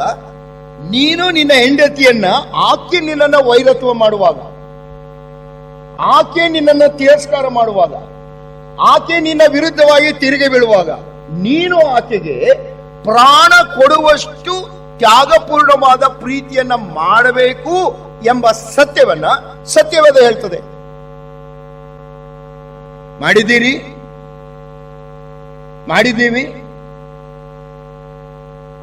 ಒಂದು ವೇಳೆ ವಾಕ್ಯ ಹೇಳ್ತದೆ, ತನ್ನ ಸಹೋದರ ನೋಡಿ ದ್ವೇಷಿಸುವವನು ಕೊಲೆಗಾರನಾಗಿದ್ದಾನೆ ಮತ್ತು ಯಾವ ಕೊಲೆಗಾರನಲ್ಲಿಯೂ ನಿತ್ಯ ಜೀವ ಇಲ್ಲ ಎಂಬುದು ನಮಗೆ ಗೊತ್ತದೆ. 1 ಯೋಹಾನ 3:15, ಮತ್ತಾಯ 5:21-22, ಮ್ಯಾಥ್ಯೂ ಚಾಪ್ಟರ್ 5 ವರ್ಸ್ 21-22, ನರಹತ್ಯೆ ಮಾಡಬಾರದು ಎಂದು ಹೇಳಿಯದೆಂದು ಕೇಳಿದಿರಷ್ಟೇ. ನಾನು ನಿಮಗೆ ಏನು ಹೇಳ್ತೇನೆ, ತನ್ನ ಸಹೋದರ ನೋಡಿ ನೀಚ ಅನ್ನುವನು ತೀರ್ಪಿಗೆ ಗುರಿ ಆಗ್ತಾನೆ, ಮೂರ್ಖ ಅನ್ನುವನು ಅಗ್ನಿ ನರಕಕ್ಕೆ ಹೋಗೇ ಬಿಡ್ತಾನೆ ಅಂತ ಹೇಳ್ತಾನೆ. ಮನಸ್ಸಿನಲ್ಲಿ ನಿನ್ನ ಸಹೋದರ ಸಹೋದರಿಯನ್ನ ದ್ವೇಷಿಸಿದ್ರೆ it is equivalent to murder. You are murderers ಅಂತ ಬರೀತಾನೆ. ಯಾರು ಈ ರೀತಿಯಲ್ಲಿ ಹೃದಯದಲ್ಲಿ ಮನಸ್ಸಿನಲ್ಲಿ ಒಬ್ಬ ಸಹೋದರ ಸಹೋದರಿಯನ್ನ ದ್ವೇಷ ಮಾಡ್ತಾನೆ, ಅವನು ಕೊಲೆಗಾರ. ಇವನು ಕೊಲೆಗಾರನಾಗಿರೋದ್ರಿಂದ ಇವನಿಗೆ ನಿತ್ಯ ಜೀವ ಇಲ್ಲ ಅಂತ ಬರೀತಾನೆ 1 ಯೋಹಾನ 3:15. ಪಾರಾರ ಬಗ್ಗೆ ಯೇಸುಸ್ವಾಮಿ ಏನ್ ಹೇಳ್ತಾನೆ, ಮ್ಯಾಥ್ಯೂ ಚಾಪ್ಟರ್ 5 ವರ್ಸ್ 44, ನನಗೆ ಸಮಯ ಇಲ್ಲದೆ ಬೇಗ ಹೋಗ್ತೇನೆ ನಾನು. ಮ್ಯಾಥ್ಯೂ ಚಾಪ್ಟರ್ 5 ವರ್ಸ್ 44 ಅಲ್ಲಿ ನಿಮ್ಮ ವೈರಿಗಳನ್ನ ಪ್ರೀತಿಸಿರಿ. ಸ್ವಾಮಿ, ವೈರಿಗಳನ್ನ ಪ್ರೀತಿಸುದು ಆಮೇಲೆ ಇರ್ಲಿ, ಪರ ಸಹೋದರ ಸಹೋದರಿಯನ್ನ ಪ್ರೀತಿಸುದು ಆ ಕಡೆ ಎದ್ಕೊಳ್ಳಿ. ಸ್ವಂತ ಹೆಂಡತಿಯನ್ನೇ ಪ್ರೀತಿಸಲಾರದವನು ಇನ್ಯಾರನ್ನ ಪ್ರೀತಿ ಮಾಡ್ತಾನೆ? ಯಾರನ್ನ ಪ್ರೀತಿ ಮಾಡ್ತೀವಿ ನಾವು? ಇವತ್ತು ನನಗೆ ರಕ್ಷಣೆ ಆಗಿದೆ, ಕ್ರಿಸ್ತನ ಮಗ ಅಂತ ಹೇಳುವಾಗ ಅದು ಕಂಡು ಬರ್ಬೇಕಾದಲ್ಲಿ ನಿನ್ನ ಹೆಂಡತಿಯಲ್ಲಿ ನೀನು ಮೊದಲು ಕೊಲೆ ಮಾಡೋದು ಯಾರನ್ನ? ಸಹೋದರ ಸಹೋದರಿಯನ್ನ ಮನಸ್ಸಿನಲ್ಲಿ ದ್ವೇಷ ಮಾಡಿದ್ರೆ ಕೊಲೆ ಅಂತ ಆಗ್ತದೆ. ನಿಮ್ಮ ಜೀವಿತದಲ್ಲಿ ಮೊದಲನೇ ಕೊಲೆ ಮಾಡೋದು ಎಲ್ಲಿಂದ? ಎಲ್ಲಿ ಹೇಳಿ? ಬೆಳಿಗ್ಗೆನೆ ಮಾಡ್ಬಿಟ್ಟು ಬಂದಿರ್ತೀವಿ. ಯಾರು ಸಿಕ್ಕೋದು? ಸುಲಭವಾಗಿ ಸಿಕ್ಕೋದು ಯಾರು? ಅವಳೆ ಪರಲೋಕ ರಾಜ್ಯಕ್ಕೆ ಹೋಗ್ತೀವ. ನಾನು ಬಹಳ ಸೀರಿಯಸ್ ಆಗಿ ಹೇಳ್ತೀನಿ ಯಾವಾಗ್ಲೂ. ನೋಡ್ರಿ, ನಾವು ಪರಲೋಕದ ಮದುವೆಯಲ್ಲಿ ಭಾಗ ಆಗ್ಲಿಕ್ಕೆ ಹೊರಟವರು. ಕ್ರಿಸ್ತನು ಮೊದಲಿಂಗನು, ನಾವು ಮೊದಲಗಿತ್ತಿ. ನಾವು ಆತನನ್ನು ಸಂಧಿಸುವಾಗ, ಮಧ್ಯಾಕಾಶಕ್ಕೆ ಬರುವಾಗ ಮದುವೆ ಸಂಭ್ರಮದಲ್ಲಿ ಇರ್ತೇವೆ ಎಂಬುದಾಗಿ ಪ್ರಕಟಣೆ ಬರೆದ ಪುಸ್ತಕ 19ನೇ 7-9 ವಚನದಲ್ಲಿ ಬರೀತಾನೆ. ಈ ಕನಸು ಕಾಣುವಂತ ನಾನು ನೀನು ಈ ಲೋಕದ ಈ ಅಲ್ಪಕಾಲದ ಈ ಜೀವಿತದಲ್ಲಿ ಕರ್ತನು ನನಗೆ ಕೊಟ್ಟಂತ ನನ್ನ ಹೆಂಡತಿಯನ್ನೇ ನಾನು ಪ್ರೀತಿಸಿದವನು, ಹೆಂಡತಿಯನ್ನೇ ನಾನು ಅಭಿಮಾನಿಸಿದವನು, ಹೆಂಡತಿ ಜೊತೆಯಲ್ಲಿ ಹೇಗೋನಾಗಿ ವರ್ತಿಸಿದವನು ನಾನು, ಹೆಂಡತಿಯನ್ನೇ ದ್ವೇಷಿಸಿದವನು ನಾನು. ಪರಲೋಕದ ಮದುವೆಯಲ್ಲಿ ಭಾಗವಹಿಸ್ತೇನೆ ಅಂತ ಕನಸು ಕಾಣುವುದು ಹೇಗೆ ಕನಸು ಕಾಣ್ತಿ? ಯೋಚನೆ ಮಾಡಿ ನೋಡು. ಈ ದಿವಸ ದೇವರ ವಾಕ್ಯ ಹೇಳ್ತದೆ, ಪುರುಷ ನಿನ್ನ ಪಾತ್ರ ಕುಟುಂಬದಲ್ಲಿ ದೊಡ್ಡದು. ನಿನಗೆ ದೇವರು ಹೇಳಿರುವಂತದ್ದು, ಆಕೆಗೆ ಹೇಳಿಲ್ಲ. ನಿನ್ನ ಹೆಂಡತಿಯನ್ನ, ನಿಮ್ಮ ಹೆಂಡತಿಯರನ್ನ ಪ್ರೀತಿಸಬೇಕು. ಪ್ರೀತಿಸುವಾಗ ಹೇಗೆ? ಮೊದಲನೇದು ಹೇಳ್ತಾನೆ, ಕ್ರಿಸ್ತನು ಸಭೆಯನ್ನ ಪ್ರೀತಿ ಮಾಡಿ ಪ್ರಾಣ ಕೊಟ್ಟ ಮೇರೆಗೆ ನೀವು ನಿಮ್ಮ ಹೆಂಡತಿಯನ್ನು ಪ್ರೀತಿ ಮಾಡ್ಬೇಕಂದ್ರೆ ಆಕೆಗೋಸ್ಕರವಾಗಿ, ಆಕೆ ನಿನ್ನನ್ನು ವೈರತ್ವ ಮಾಡುವಾಗ, ನಿನಗೆ ವಿರುದ್ಧವಾಗಿ ತಿರುಗಿ ಬೀಳುವಾಗ, ನಿನಗೆ ಸಮಸ್ಯೆಗಳನ್ನು ತಂದೊಡ್ಡುವಾಗ, ಆಕೆಯನ್ನ ತ್ಯಾಗಪೂರ್ಣವಾಗಿ ಕ್ರಿಸ್ತನು ಹೇಗೆ ಸಹಿಸಿಕೊಂಡನು ನಿನ್ನ ಬಗ್ಗೆ, ಆ ರೀತಿಯಲ್ಲಿ ನೀನು ಸಹಿಸಿಕೊಂಡವನಾಗಿ ಆಕೆಗೆ ನೀನು ರಕ್ಷಕನಾಗಿ ಕಾಣ ಬರಬೇಕು. ನಿನ್ನ ಮನೆಯಲ್ಲಿ ಪ್ರತಿದಿನ ನೀನು ಆಕೆಯನ್ನ ಪ್ರೀತಿ ಮಾಡ್ತಾ ಇದ್ದೆ ಅಂತ ಹೇಗೆ ಗೊತ್ತಾಗ್ತದೆ? ಎಷ್ಟು ದೊಡ್ಡ ಶಿಲ್ವೆ ಹೊಡ್ತೀಯಾ, ಎಷ್ಟು ದೊಡ್ಡ ಯಾತನೆ ಅನುಭವಿಸ್ತೀಯ, ಅದರ ಮೇಲೆ ನಿನ್ನ ಪ್ರೀತಿ ವ್ಯಕ್ತ ಆಗ್ತದೆ. ಏನು ಮಾಡಿದೀವಿ ನೋಡ್ರಿ, ಆದಾಮನು ತನ್ನ ಹೆಂಡತಿಯನ್ನು ಪಡಿಲಿಕ್ಕೋಸ್ಕರವಾಗಿ ಅವನ ರಕ್ತವು ಹರಿಸಲ್ಪಡ್ತು. ದೇವರು ಅವನ ಪಕ್ಕಿಯನ್ನು ತೆಗೆಯುವಾಗ ಅವನ ರಕ್ತವು ಸುರಿಸಲ್ಪಡ್ತು. ತನ್ನ ಹೆಂಡತಿಯನ್ನು ಪಡಿಲಿಕ್ಕೆ ರಕ್ತವನ್ನು ಚೆಲ್ಲಿದ ಆದಾಮ. ಯಾಕೋಬನು ತನ್ನ ಹೆಂಡತಿಯನ್ನ ರಾಹೇಲನ್ನ ಪಡಿಲಿಕ್ಕೋಸ್ಕರವಾಗಿ ತನ್ನ ಮಾವನ ಮನೆಯಲ್ಲಿ 14 ವರ್ಷ ಜೀತ ಮಾಡಿದೆ ಎಂಬುದಾಗಿ ಓದ್ತೀರಿ. 14 ವರ್ಷ ಅವನಿಗೆ ಕೇವಲ ಕೆಲವು ದಿವಸ ಅಂತ ಕಾಣಿಸುತ್ತೆ. ಆಕೆ ಮೇಲೆ ಇಟ್ಟ ಪ್ರೀತಿ. ಇವತ್ತು ನಿನ್ನ ಹೆಂಡತಿಯನ್ನ ಪಡಿಲಿಕ್ಕೋಸ್ಕರವಾಗಿ ನೀನು ಏನು ತ್ಯಾಗ ಮಾಡಲಿಕ್ಕೆ ಸಿದ್ಧನಿದ್ದಿ ಪ್ರಿಯ ಮಗನೇ? ಸತ್ಯವೇದ ಹೇಳ್ತದೆ, ನೀನು ಪ್ರೀತಿ ಮಾಡಬೇಕು. ಪ್ರೀತಿ 3 ರೀತಿಯಲ್ಲಿ ವ್ಯಕ್ತ ಆಗಬೇಕು. ಮೊದಲನೇದು, ನೀನು ರಕ್ಷಕನಾಗಿ ಕಾಣಿಸ್ಬೇಕಾಗಿದೆ. ಕ್ರಿಸ್ತನು ನಿನ್ನಲ್ಲಿ ಕಂಡು ಬರಬೇಕು. ಕ್ರಿಸ್ತನು ನೀನಾಗಿ ಕಾಣಬೇಕು. ಯಾಕಂದ್ರೆ ನೀನು ಕ್ರಿಸ್ತನ ಮಗನಲ್ವೋ, ಕ್ರಿಸ್ತನ ಪ್ರೀತಿಯನ್ನು ನೀನು ಹೊಂದಲಿಲ್ವೋ, ಕ್ರಿಸ್ತನು ತನ್ನನ್ನೇ ನಿನಗೆ ಅರ್ಪಿಸಲಿಲ್ವೋ, ಕ್ರಿಸ್ತನು ನೀನು ವೈರಿಯಾಗಿದ್ದಾಗ ನಿನ್ನನ್ನು ಪ್ರೀತಿ ಮಾಡಲಿಲ್ವೋ, ಅದನ್ನ ನೀನು ನಿನ್ನ ಹೆಂಡತಿಗೆ ನಿನ್ನ ಜೀವಿತದಲ್ಲಿ ಮಾಡಬೇಕು ಅಂತ ಸತ್ಯವೇದ ಹೇಳ್ತದೆ. ಇದು ಒಂದು. ಎರಡನೇದು, ಈ ಪ್ರೀತಿ ಹೇಗೆ ವ್ಯಕ್ತ ಆಗ್ಬೇಕು ಎಂಬುದನ್ನ ಅದೇ ಎಫೆಸಿಯನ್ಸ್ ಚಾಪ್ಟರ್ 5 ವರ್ಸ್ 26 ಅಲ್ಲಿ ಹೇಳ್ತಾನೆ. ಎಫೆಸ 5:26 ಎರಡನೇದು ಪ್ರೀತಿ ಹೇಗೆ ವ್ಯಕ್ತ ಆಗ್ಬೇಕು ನಿಂದು ಓದ್ರಿ.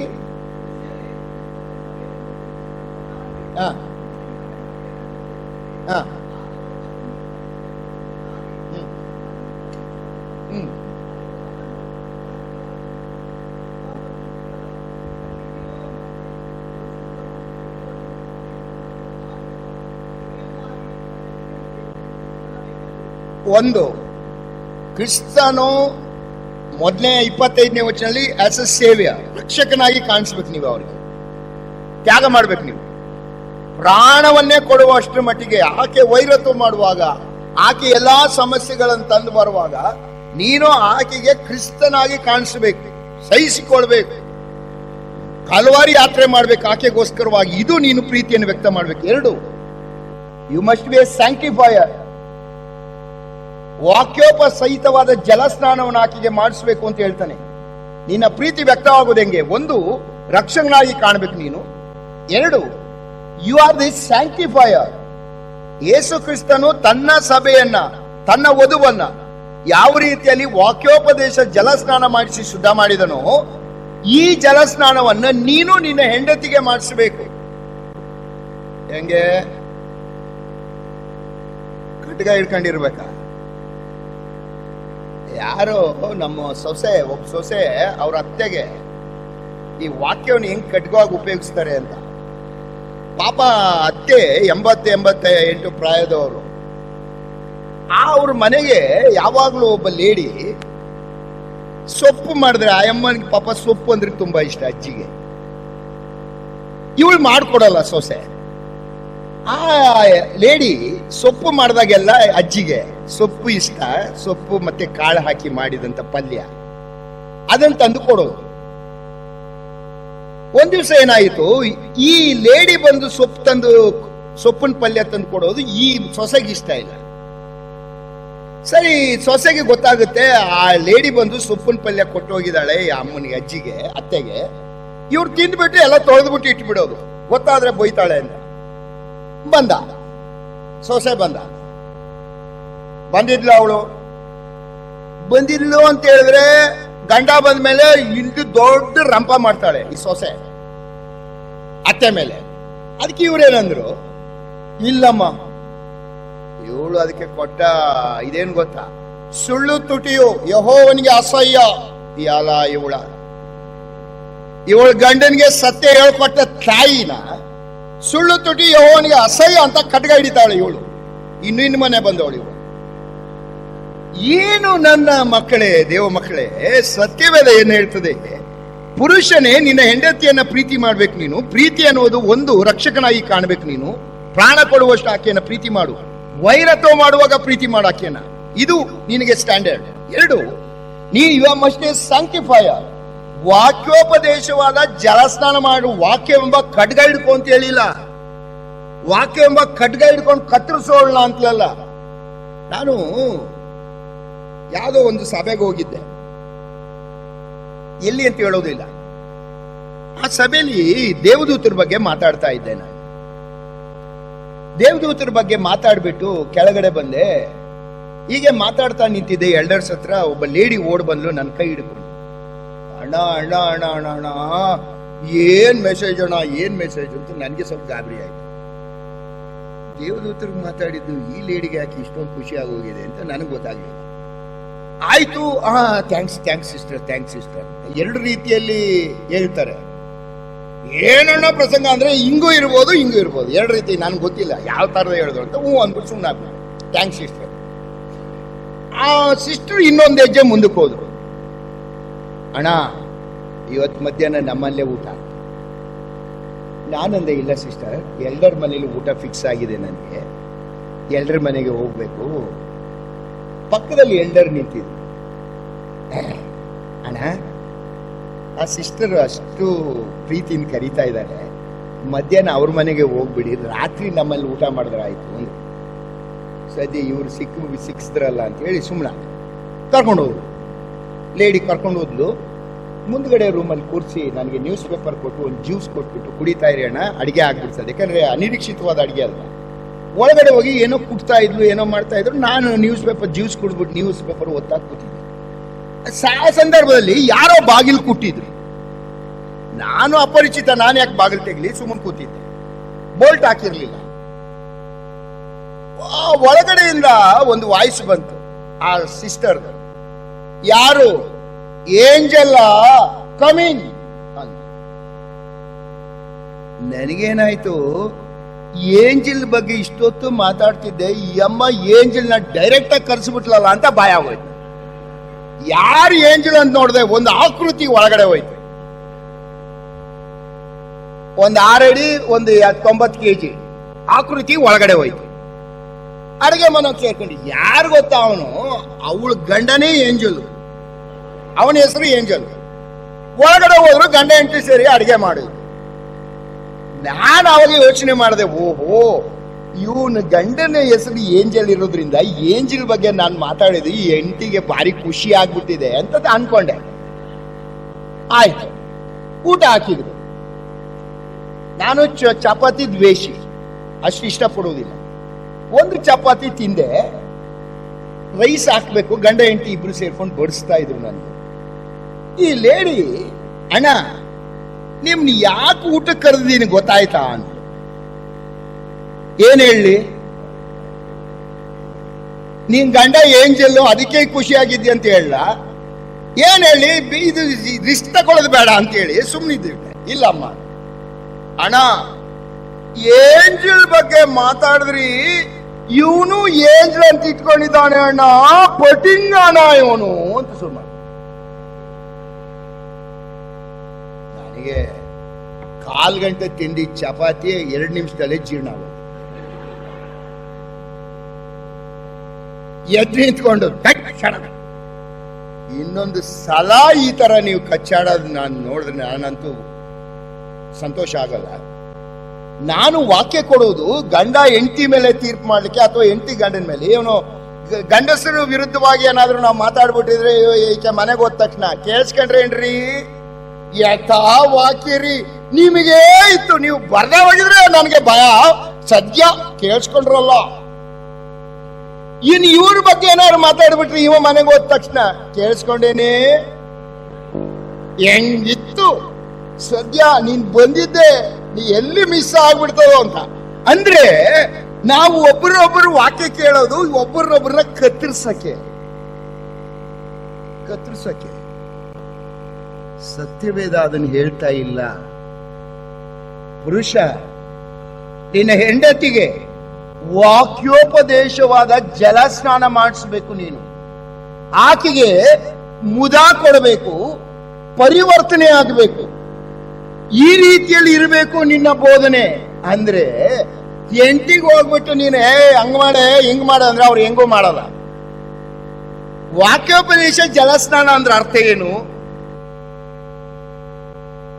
ಸರಿ, ಈಗ ಕುಟುಂಬದಲ್ಲಿ ನಿಮ್ಮನ್ನ ಸ್ತ್ರೀಗೆ ಶಿರಸಾಗಿ ಇಟ್ಟಿದ್ದಾನೆ. ನೀವು ಇಂಡಿಪೆಂಡೆಂಟ್. ನಿಮ್ಮೇಲೆ ಯಾರು ಅವರೇ? ನಿಮ್ಮ ಅಪ್ಪ ಅಮ್ಮನ, ನಿಮ್ ತಂದೆ ತಾಯಿ ಇದಾರ ನಿಮ್ಮ ಮೇಲೆ? ಇಂಡಿಪೆಂಡೆಂಟ್ ಅಲ್ವಾ ನೀವು? ಸರಿ, ಅವರು ಅಷ್ಟೊಂದು ಒಪ್ಕೊಳ್ಳಲ್ಲ. ಓದ್ರಿ, first Corinthian chapter 11 verse 3. First Corinthian chapter 11 verse 3.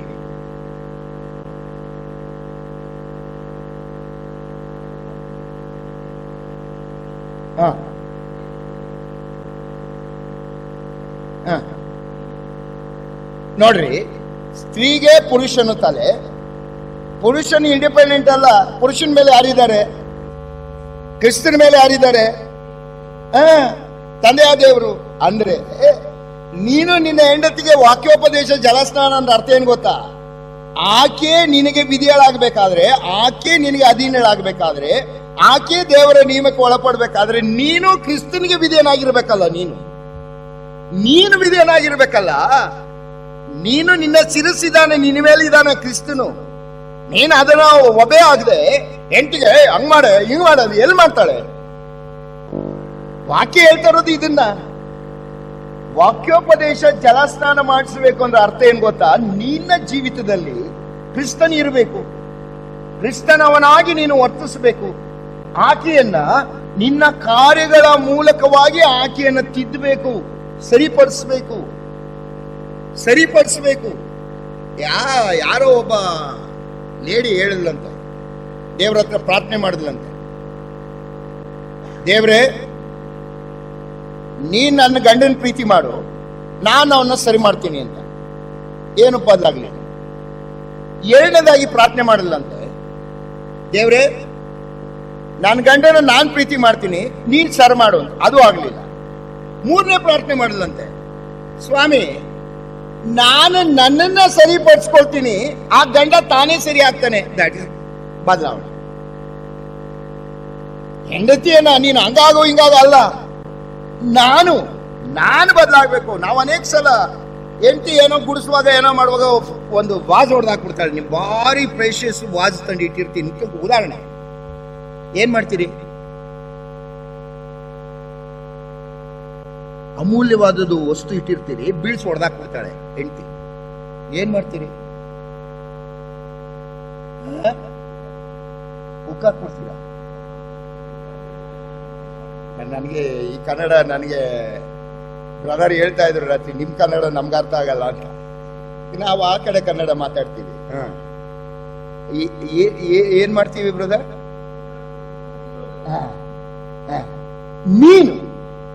ನೀನು ಮಾಡಿದೆ, ನಿನ್ನಿಂದ ಆಯ್ತು, ನಿನ್ನಿಂದ ಅವನ ಹಾಳಾಗಿದ್ದು, ನಿನ್ನಿಂದ ಹಂಗಾಗಿದ್ದು, ನೀನು ಇವತ್ತು ಮಾಡ್ಕೊಳ್ಳಿ. ನನಗೆ ನೋವಾಯ್ತು, ಅದು ಹೊಡೆದೋಗಿದ್ರಿಂದ. ನಾನು ಹಂಗ ಅನ್ಕೊಂಡಿದ್ದೆ, ನನಗೆ ಬೇಸರವಾಯ್ತು. ಮತ್ತೆ ಮಾರ್ವಲಸ್ ಚೇಂಜ್ ಆಗುತ್ತೆ. ಸತ್ಯವೇದ ಹೇಳೋದು ಇದನ್ನ. ನೀನು ವರ್ತನೆ ಹೇಗೆ ಮಾಡ್ಬೇಕು? ನೀನು ತಪ್ಪನ್ನ ತೋರಿಸಬಾರ್ದು ಅಂತಲಲ್ಲ, ತೋರಿಸ್ಬೇಕು. ನೀನು ಅದನ್ನ ಯಾವ ತರ ತೋರಿಸ್ಬೇಕು? ಅದನ್ನು ಹೊಡೆದಾಕ್ಬಿಟ್ಟೆ ನೀನು ಅನ್ನೋದಕ್ಕಿಂತಲೂ ಅದು ಹೊಡೆದೋದ್ರಿಂದ ನನಗೆ ನೋವಾಯ್ತು. ಎಷ್ಟು ಸಮಸ್ಯೆ ಬಗೆಹರಿತದೆ ಹೇಳ್ರಿ. ಬದಲಾವಣೆ ಹೇಗಾಗ್ತದೆ? ನನಗೆ ನೋವಾಯ್ತು, ನನಗೆ ಇದಾಯ್ತು, ನಾನು ನೀನಾಗಿ ತಗೊಳ್ಳುವಾಗ ಅವರಲ್ಲಿ ಬದಲಾವಣೆ ತಾನೇ ಆಗ್ತದೆ. ಅದನ್ನ ಬಿಟ್ಬಿಟ್ಟು ನಿನ್ನಿಂದ ನೀನು ಆಗಲ್ಲ, ಬದಲಾವಣೆ ಆಗಲ್ಲ, ತಿರುಗಿ ಬೀಳ್ತಾರೆ. ಸತ್ಯವೇದ ಹೇಳ್ತಿರೋದು ಅದನ್ನ. ವಾಕ್ಯೋಪದೇಶ ಜಲಸ್ನಾನ ಮಾಡಿಸುವ ಅರ್ಥ ಏನ್ ಗೊತ್ತಾ? ನೀನು ವಾಕ್ಯವನ್ನ ಅನುಸರಿಸಿ ಆಕೆಯನ್ನ ಪ್ರೀತಿಯಿಂದಲೇ ತಿದ್ದಬೇಕು. ಇದು ನಿನ್ನ ಧರ್ಮ. You are the head. ಮನೆಗಳಲ್ಲಿ ಜಗಳ ಆಗುತ್ತೆ. ಜಗಳ ಆಗಿಲ್ಲ ಅಂತ ಹೇಳಿದ್ರೆ ನೀನು ನಿಜವಾದ ಕುಟುಂಬ ಜೀವನ ಮಾಡಿಲ್ಲ. ಅಲ್ವಾ? ಬರ್ತದೆ. ಮೊದಲು ಸೋಲೋದು ಯಾರು? ಪಾಪ ಪಾಪ ಪಾಪ, ಒಳ್ಳೆ ಗಂಡಸರು. ನಾನ್ ಗಂಡಸು ಬೇಕಿದ್ರೆ ಅವಳು ಕೇಳಲಿ. ಸತ್ಯವೇದ ಹೇಳುವುದು ಬೇರೆ. ಯೇಸ್ವಾಮಿ ಹೇಳ್ತಾನೆ, ನಿಮ್ಮಲ್ಲಿ ನಾಯಕನಾಗಿರುವವನು ನಿಮ್ಮ ಗುಲಾಮ. ಯೇಸ್ವಾಮಿ ಈ ಎಫೆಸ ಬರೆದ ಪತ್ರಿಕೆಯಲ್ಲಿ ಪೌಲನು ಬರೀತಿರೋದು ಅದನ್ನೇ, ದೇವರಾತ್ಮನ ಮೂಲಕ. ನೀನು ಇನಿಷಿಯೇಟ್ ತಗೋಬೇಕು. ನೀನು, ಆಕೆ ಅಲ್ಲ. ನೀನು ತಿದ್ದಬೇಕು, ನೀನು ಪ್ರೀತಿಸಬೇಕು. ನೀನು ರಕ್ಷಕನಾಗಿ ಕಾಣಬೇಕು. 2, ನೀನು ಆಕೆಯನ್ನ ತಿದ್ದುವನಾಗಿರ್ಬೇಕು. ನೋಡ್ರಿ, ನಮ್ಮ ಆದಾಮ ಎಷ್ಟು ಬ್ಯಾಡ್ ಕಮ್ಯುನಿಕೇಟರ್ ಅಂತ. ಸರ್ಪ ಬಂತು ಆದಿಕಾಂಡ ಪುಸ್ತಕ ಜೆನೆಸಿಸ್ ಚಾಪ್ಟರ್ 3 ಅಲ್ಲಿ. ಯಾರ ಹತ್ರ ಬಂದ ಸರ್ಪ? ಸೈತಾನು ಸರ್ಪದ ರೂಪದಲ್ಲಿ ಬಂದ. ಯಾರ ಹತ್ರ ಬಂದ? ಅವಳ ಹತ್ರ ಬಂದು ಏನ್ ಕೇಳಿದ? ಯಾವ ಮರದ ಹಣ್ಣು? ಏನವ್ವ ಬೋಲ್ಡ್. ಇವನು ಏನಂತ ಕರಿತಿದ್ನೋ ಗೊತ್ತಿಲ್ಲ, ಅವ ಅಂತಿದ್ದ. ಅವನು ಏನವ್ವ ಅಂದ. ಹೋಗೇ ಬಿಟ್ಲು. ಹೋಗ್ಬಿಟ್ಟು ಏನ್ ಮಾಡಿದ್ಲು? ಯಾವ ಮರದ ಹಣ್ಣು ತಿನ್ನಬಾರ್ದು. ಅವಳು ಕೆಲವನ್ನ ಬಿಟ್ಟಿದ್ದಾಳೆ, ಕೆಲವನ್ನ ಸೇರಿಸಿದ್ದಾಳೆ. ಎಷ್ಟು ಜನ ಗಮನಿಸಿದೀರಿ ಅದನ್ನ? ಏನ್ ಮಾಡಿದ್ಲು? ಮರಗಳ ಹಣ್ಣನ್ನ ತಿನ್ನಬಹುದು ಹೇಳಿದ್ದಾನೆ. ತಪ್ಪು. ದೇವ್ರು ಹೇಳಿದ್ದೇನು? ಎಲ್ಲಾ ಮರದ ಹಣ್ಣನ್ನ ಯಥೇಚ್ಛ, 2 ಬಿಟ್ಟು. ನೋಡ್ರಿ, ಎಲ್ಲಾ ಮರದ ಹಣ್ಣನ್ನ ಯಥೇಚ್ಛವಾಗಿ ತಿನ್ಬೇಡ ಅಂತ ಹೇಳೋನು ಡಾಕ್ಟರ್. ದ್ರಾಕ್ಷಿ ಆದ್ರೆ ಮುಟ್ಲೇಬೇಡ, ಆಪಲ್ ಆದ್ರೆ 1 ಪೀಸು, ಶುಗರ್ ಬಂದ್ಬಿಡ್ತದೆ. ದೇವ್ರು ಕರ್ಕೊಂಬಂದು ಹಂಗೆ ಹೇಳಿದ್ನ ಆದಾಮನ್ಗೆ, ಬೆಳಗ್ಗೆ 50 ಗ್ರಾಮ್ ದ್ರಾಕ್ಷಿ, ಅರ್ಧ ಆಪಲ್, ಹಲಸಿನೆಲ್ಲ ತಿನ್ನಕ್ಕೆ ಹೋಗ್ಬೇಡ. ಏನು ಹೇಳಿಲ್ಲ ದೇವ್ರು, ಎಲ್ಲ ಮರದ ಹಣ್ಣು ತಿನ್ನಕ್ಕೆ ನೀನು ತಿಂತಾ ಇರೋದು. ಇವಳು ಏನ್ ಮಾಡ್ತಾಳೆ? ಸೈತಾನ್ ಜೊತೆ ಮಾತನಾಡುವಾಗ ಮರಗಳ ಹಣ್ಣನ್ನು ತಿನ್ನಬಹುದು, ಎಲ್ಲಾ ಮರ ಯಥೇಚ್ಛ ಬಿಟ್ಟು. ಆಮೇಲೆ ಆ ಒಳ್ಳೆದರ ಕೆಟ್ಟದರ ಮರದ ಹಣ್ಣನ್ನ ತಿನ್ನಬೇಡ ಅಂತ ಹೇಳಿದ ಹೊರತು ಇವಳೊಂದು ಸೇರಿಸ್ತಾಳೆ. ಮುಟ್ಲು ಬೇಡ ಅಂದಿದ್ದಾನೆ. ಯಾರು ಮುಟ್ಟಬೇಡ ಅಂದಿದ್ರು? ಬಿದ್ದು ಒದ್ದಾಡ ಮೇಲೆ ತಿನ್ನಬೇಡ ಅಂತ ಹೇಳಿದ್ದ ಅಷ್ಟೇ. ಮುಟ್ಟಬೇಡ ಅಂತ ಹೇಳಿದಂತೆ ಸೇರಿಸ್ತಾಳೆ. 3ನೇದು, ತಿಂದ ದಿನ ಸಾಯುವೆ ಅಂದಿದ್ದಾನೆ. ಇಲ್ಲ, ಸತ್ತೇ ಸಾಯುವೆ. ನೋಡ್ರಿ, ಕೆಲವು ಅಡಿಷನ್, ಕೆಲವು ಡಿಲಿಷನ್ ಇದೆ. ಎಲ್ಲಿಂದ ಬಂತು? ಈಗ ಅವಳಿಗೆ ಹೆಂಗ್ ಗೊತ್ತು? ಅವಳು ಇದ್ಲ. ದೇವರು ಇದನ್ನ ಆದಾಮನ ಹತ್ರ ಹೇಳುವಾಗ ಅವಳು ಇದ್ಲ. ಎಲ್ಲೋಗಿದ್ಲು? ಸೃಷ್ಟಿನೇ ಆಗಿರ್ಲಿಲ್ಲ. ಮತ್ತಿದೆಲ್ಲ ಹೆಂಗ್ ಬಂತು ಆಕೆಗೆ? ಅಂದ್ರೆ ಇವಳು ತಪ್ಪಲ್ಲ ಇದು. ಈ ನಮ್ಮ ಗಂಡ ಇದಾನಲ್ಲ, ಇವ ತನಗೆ ಅನುಕೂಲವಾಗಂಗೆ ಬಿಟ್ಟವನು ಇವಳ ಹತ್ರ. ವಾಕ್ಯೋಪದೇಶವಾದ ಜಲಸ್ನಾನ ಮಾಡ್ಸಕ್ ಹೋಗಿ ಇವ ಕಿತಾಪತಿ ತನಗೆ ಹೆಂಗ ಬೇಕ ಹಂಗೆ ಹೇಳವನೆ. ಅವಳು ಅದನ್ನೇ ಅವನಿಗೆ ಹೇಳಿದ್ಲು. ಪ್ರಾಬ್ಲಮ್ ಇರೋದು ಯಾರಲ್ಲಿ?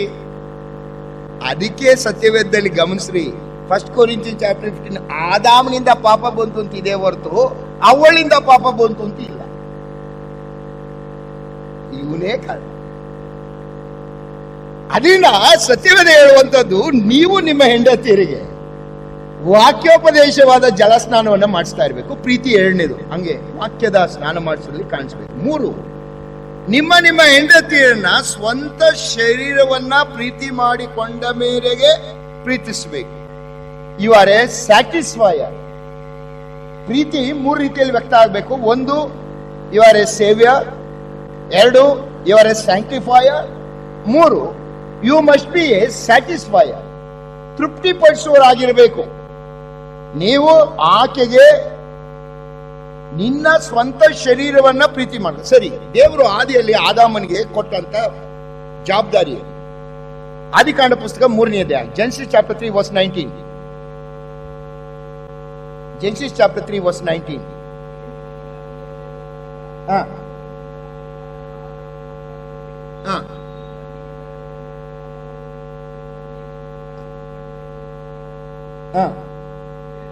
ನೋಡ್ರಿ, ನೀನು ಕುಟುಂಬಕ್ಕೆ ಬೇಕಾದಂತ ಅವಶ್ಯಕತೆಗಳನ್ನ ಸ್ವತಃ ನೀನು ಸಂಪಾದಿಸಿ ಕೊಡಬೇಕು.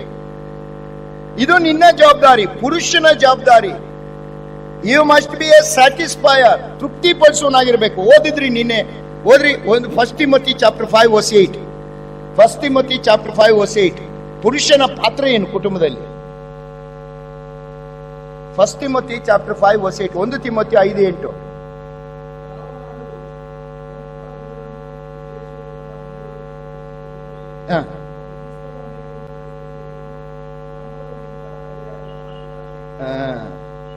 ಅವನು ಎಷ್ಟೇ ಚೆನ್ನಾಗಿದ್ದಾನೆ, ಎಷ್ಟೇ ಒಳ್ಳೆ ಹುಡುಗ, it's not a qualification for at all. ಪುರುಷನನ್ನ ನೋಡುವಾಗ ಗಂಡ ಮದುವೆ ಮಾಡ್ಕೊಳ್ಬೇಕಾದ ವ್ಯಕ್ತಿಗೆ ಇರಬೇಕಾದಂತ ಮೊದಲನೇ ಕ್ವಾಲಿಫಿಕೇಶನ್ ಏನು? ಸತ್ಯವೇದದ ಪ್ರಕಾರ ಅವನು ಸಂಪಾದಿಸಿ ಸಾಕೋನಾಗಿರ್ಬೇಕು. ದೇವರು ಆದಿಯಲ್ಲಿ ಆದಾಮನಿಗೆ ಹೇಳಿದ ಅದನ್ನೇ ಸತ್ಯವೇದ. ಇವನು ಏನ್ ಹೇಳ್ತಾ ಇದ್ದಾನೆ ಇಲ್ಲಿ? ಪರಿಶುದ್ಧಾತ್ಮನಿಂದ ಕೂಡಿದವನಾಗಿ ಪೌಲನು ಬರೆಯುವಾಗ, ನೀವು ಸ್ವಂತ ಶರೀರವನ್ನ ಪ್ರೀತಿ ಮಾಡಿಕೊಂಡ ಮೇರೆಗೆ ನಿಮ್ಮ ನಿಮ್ಮ ಹೆಂಡತಿಯರನ್ನ ಪ್ರೀತಿ ಮಾಡಬೇಕು. ತನ್ನನ್ನೇ ಪ್ರೀತಿಸಿಕೊಳ್ಳುವವನು ಯಾರನ್ನ ಪ್ರೀತಿಸ್ತಾನೆ? ತನ್ನ ಹೆಂಡತಿಯನ್ನು ಪ್ರೀತಿಸುವವನು ಯಾರನ್ನ ಪ್ರೀತಿ ಮಾಡ್ಕೊಳ್ತಾನೆ? ಹೌದಾ? ಮನೆಯಲ್ಲಿ ಅಡಿಗೆ ಮಾಡಿದ್ರೆ ಫಸ್ಟ್ ಊಟ ಮಾಡೋದು ಯಾರಮ್ಮ? ಗೆಂಡನ.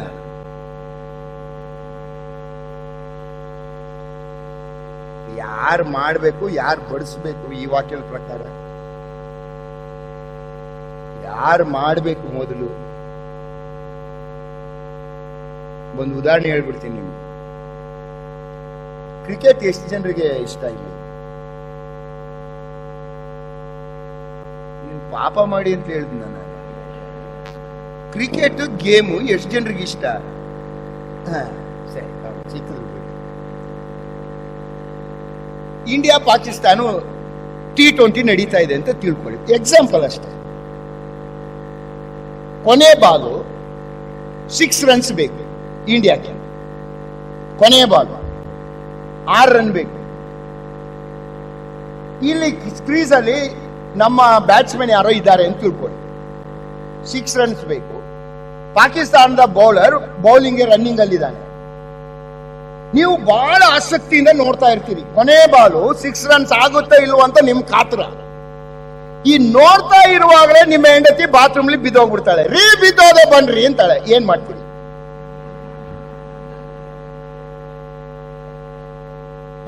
ಈಗಲೇ ಬೀಳಕ್ಕೆ ಇರೇ ಸ್ವಲ್ಪ ಕೊನೆ ಬಾಲ್ ಐತೆ ಬೀರ್ಬಿಟ್ರು ಅಂತ ಇರಲ್ಲ.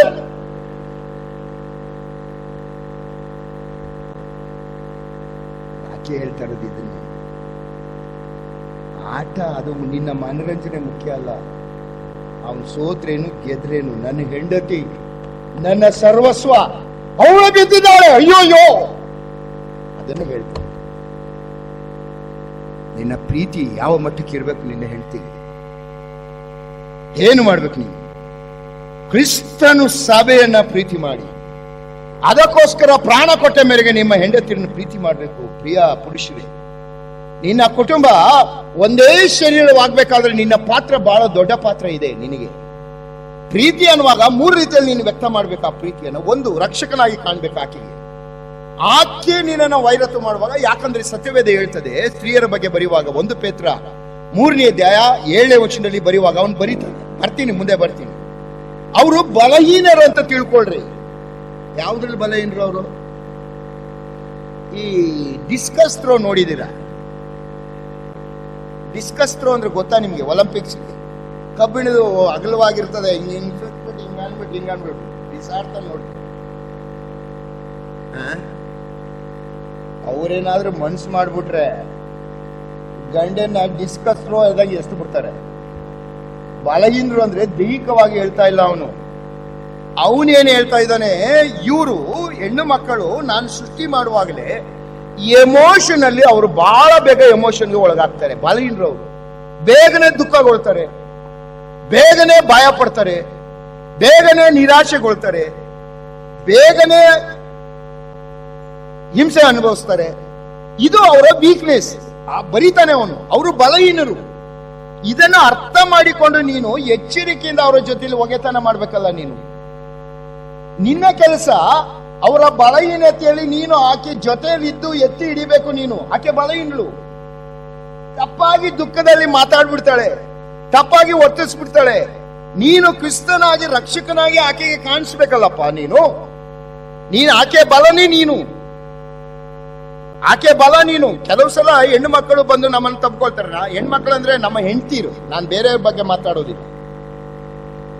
ಯಾಕೆ ತಪ್ಕೊಳ್ತಾರೆ? ನಿನ್ ಮೇಲೆ ಪ್ರೀತಿಗ? ಖಂಡಿತ ಇಲ್ಲ, ತಪ್ಪಾದ ಗ್ರಹಿಕೆ ಅಲ್ಲ ಅದು. ಅವ್ರು ಯಾಕೆ ಆ ರೀತಿಯಲ್ಲಿ ತನ್ನ ಗಂಡನನ್ನು ಅಪ್ಕೊಳ್ತಾರೆ ಅಂದ್ರೆ ಕಾರಣ ಇಷ್ಟೇ, ಅವ್ರಿಗೆ ಭಯ ಇದೆ. ನನಗೆ ಆಶ್ರಯ ಬೇಕು, ನನಗೆ ರಕ್ಷಣೆ ಬೇಕು, ನನಗೆ ಒಬ್ಬಂಟಿ ಅನಿಸ್ತದೆ ಎಂಬ ಆ ಒಂದು ಗ್ರಹಿಕೆಯಿಂದ ಅವರು ತನ್ನ ಗಂಡ ಆಶ್ರಯ, ನನಗೆ ಗಂಡ ಇದ್ದಾನೆ, ನನಗೆ ಧೈರ್ಯ, ಗಂಡ ಇದ್ದಾನೆ, ನನಗೆ ಎಲ್ಲ ಸಮಸ್ತವು ಸಿಗ್ತದೆ ಎಂಬ ಯೋಚನೆ ಅವರಲ್ಲಿದೆ. ನೀನು ಇದನ್ನ ಒಬ್ಬ ರಕ್ಷಕನಾದ ಪಾತ್ರ ವಹಿಸಬೇಕು, ಆಕೆಯನ್ನ ಜಲಸ್ನಾನ ಮಾಡಿಸ್ಬೇಕು. 3, ನಿನ್ನನ್ನ ಪ್ರೀತಿಸಿಕೊಳ್ಳುವ ಮೇರೆಗೆ ನಿನ್ನ ಹೆಂಡತಿಯನ್ನ ನೀನು ಪ್ರೀತಿಸ್ಬೇಕಲ್ವಾ. ಆಕೆಯನ್ನ ಪ್ರೀತಿಸುವನು ತನ್ನನ್ನೇ ಪ್ರೀತಿಸ್ಕೊಳ್ತಾನೆ ಅಂತ ವಾಕ್ಯ ಹೇಳ್ತದೆ. ಎಷ್ಟು ಜನ ನಿಮ್ಮ ಹೆಂಡತಿಯ ಸೌಂದರ್ಯಕ್ಕೆ ಮಹತ್ವ ಕೊಡ್ತೀರಿ, ಅದು ಬಿಟ್ಬಿಟ್ಟು ಕನ್ನಡಿ ಮುಂದೆ ನಿಂತ್ಕೊಂಡು ಹಿಂಗ್ ಬಿಳಿ ಕೂದಲಂತ ಕೀಳ್ತಾ ನಿಂತಿರ್ತೀವಿ. ನೀನು ಗಮನಿಸಬೇಕಾಗಿದೆ ಯಾರು? ನನ್ನ ಹೆಂಡತಿಯ ಸೌಂದರ್ಯ. ಹಂಗ ಮಾಡ್ಕೊಳ್ಳೆ, ಹಿಂಗ ಮಾಡ್ಕೊಳ್ಳೆ. ನಿನ್ನ ಆಕೆಯ ಸೌಂದರ್ಯವೇ ನಿನ್ನ ಸೌಂದರ್ಯ. ಇದು ಸತ್ಯವೇದ ಹೇಳುವಂತ ಸತ್ಯ. ನೀನು ಪ್ರೀತಿ ಮಾಡು ಅಂದ್ರೆ ಇದು. ಈ ರೀತಿಯಲ್ಲಿ ನೀನು ಕುಟುಂಬದಲ್ಲಿ ವರ್ತಿಸುವಾಗ ನೀವು ಬಿಕಮ್ ಒನ್ ಬಾಡಿ ಅಂತ ಸತ್ಯವೇದ ಹೇಳ್ತದೆ. ಇದು ಒಂದೇ ಒಂದು ಅಂಶವನ್ನ ನನಗೆ ಹೇಳಲಿಕ್ಕೆ ಸಮಯ ಆಯಿತು. ಇನ್ನು ಪುರುಷರಿಗಿರುವಂತ ಮುಂದಿನ ಸಂಗತಿ ಏನಂದ್ರೆ, ಪುರುಷರೇ ನೀವು ನಿಮ್ಮ ಹೆಂಡತಿಯರನ್ನ ತಿಳ್ಕೊಳ್ಳಿರಿ, ಅರ್ಥ ಮಾಡ್ಕೊಳ್ಳ್ರಿ. ನಿಮ್ಮ ಹೆಂಡತಿಯರ ಜೊತೆಗೆ ಬಾಳ್ವೆ ಮಾಡ್ರಿ. 3, ನಿಮ್ಮ ಹೆಂಡತಿಯನ್ನ ಗೌರವಿಸಿರಿ. 4, ಇದೆಲ್ಲವನ್ನ ಮುಂದಿನ ಸೆಷನಲ್ಲಿ ಮಾತಾಡ್ತೀವಿ. ದೇವರು ತಾನು ಈ ವಾಕ್ಯವನ್ನು ಆಶೀರ್ವದಿಸಲಿ. ಕರ್ತನ ನಾಮಕ್ಕೆ ಸ್ತೋತ್ರವಾಗಲಿ.